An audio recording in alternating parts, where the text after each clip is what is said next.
He used duct tape to secure a safety rope to a treadmill, tying the other end to the wooden boards covering the window. He started the treadmill and kept cranking up the speed until one of the boards was finally ripped away.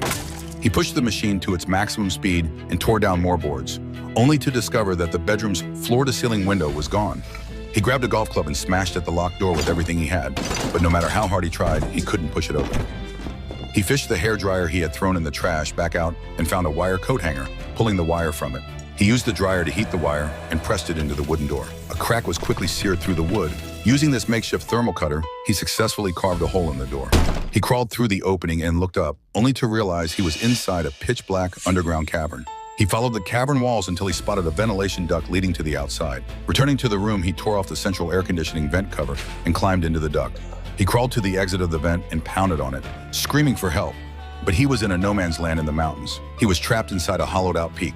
He went back to the room, utterly despondent. But a sudden noise from under the sofa reignited his hope. He found a walkie-talkie hidden there, and after frantically switching through channels, he finally made contact with a stranger camping nearby. The problem was, the stranger couldn't pinpoint his exact location in the deep mountains. He made a bold decision. He gathered every book in the room and piled all the cotton clothes onto the bed.